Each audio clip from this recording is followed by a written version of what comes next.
Wait a minute. There we go. Okay, today we're here with Mrs. Sharon Pelser, and she's going to tell us more about the history of the town of Exeter. So how long have you or your family lived in this town for? I've lived here my whole life, and you're never supposed to tell a woman's age, but it's over 60 years that I've lived here in town, and it's been changing. Okay, do you have any memories from when you were growing up in this town? I do. Most of the kids in this town, and most of the people in this town, I really knew, and we were pretty much an agricultural town. I personally lived on a small farm. We had pigs and chickens and a horse and some rabbits and some turkeys, but a lot of people did in town. Okay, what is and what was the town center?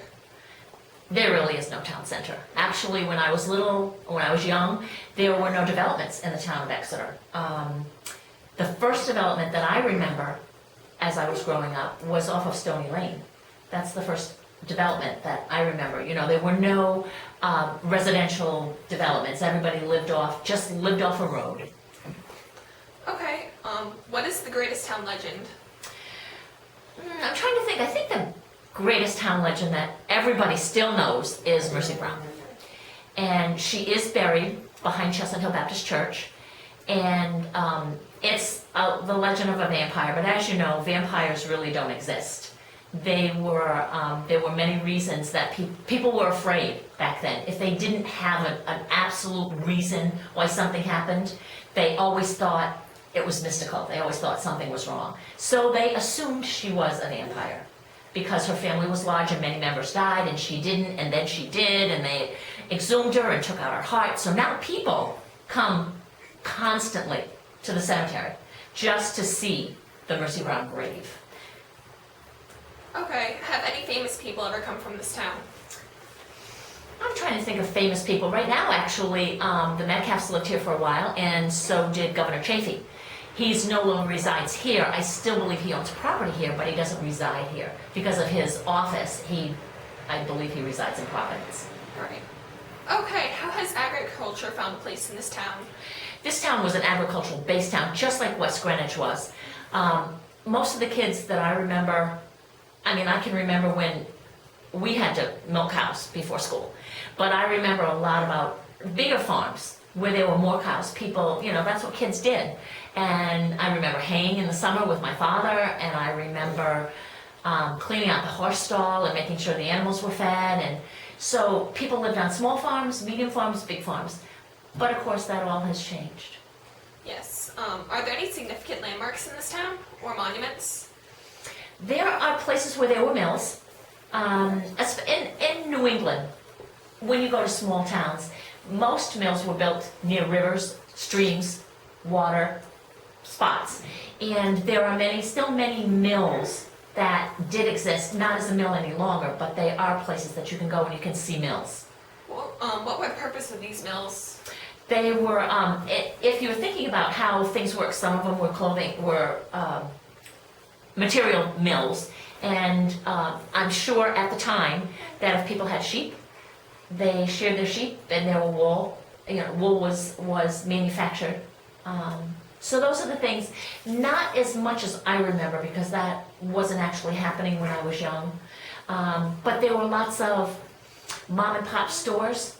There isn't a lot of industry here, and there never was a lot of industry here because basically, as you know now, we're basically metro town. People live here because they like the space, they like the opportunity to do all the things that they like to do outside, and so there really wasn't, there's not really a center, or there's not really a place where people congregated. Basically, and it is, even now, if you really think about it, people congregate within our school system.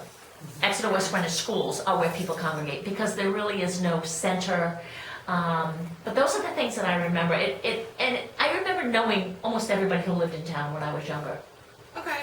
How had education been prior to building of the high school? Oh, education. Well, if you know Wawalum School, when I went to school here, Exeter and West Greenwich were not regionalized. We had the Exeter system and the West Greenwich system. And I went to school at Wawalum. Actually, when I was in school, there was no kindergarten. Kindergarten started well after my era, as they said. But I went to Wowellum, so when I go to Wowellum and see the kids there, I always say to them, I just want you to know that you're in first and second grade here at Wowellum, but when I was here, and they look at me like, you went to school here? I did. I went to grade 1 through grade 8. And it looks similar, not exactly the same, but I will tell you it's the most interesting thing that I'll never forget, and that's those, you stepped on the water fountains and they came out in this semicircular water where you washed your hands. It's still there. And that's how I washed my hand from grade 1 to grade 8 in that school. Could you tell me about the building and development of the high school? Yeah, when I was in school, in high school, everyone in Exeter West Greenwich had to go somewhere else to high school, which is really a problem. One of the problems with that is that you need to have transportation there. So we went by bus. But if you weren't fortunate enough to drive, or if your parents weren't fortunate enough to be able to pick you up, you always had to take the bus back.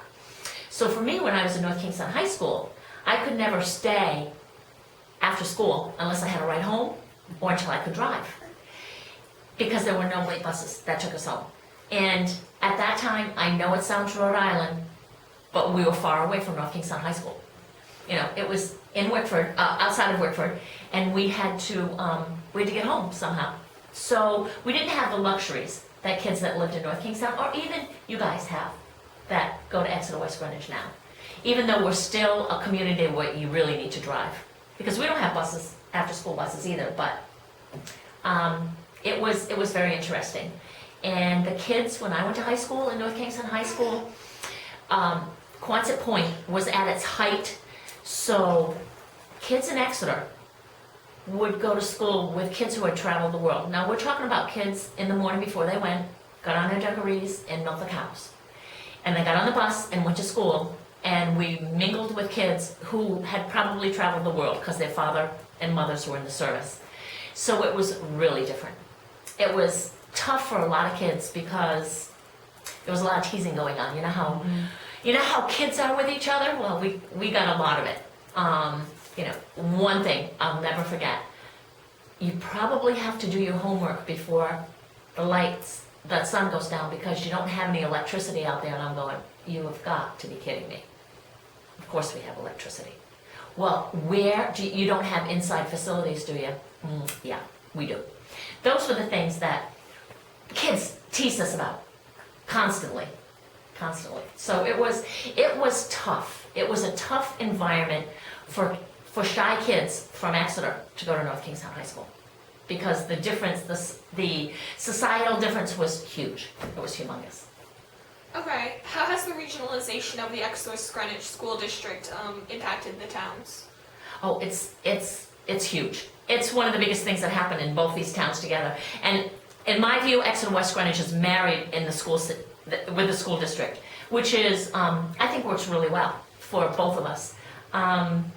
What I think for the kids, it gave the Exeter kids a little bit more exposure to other kids, because West Greenwich, we were all mixed then with Exeter West Greenwich.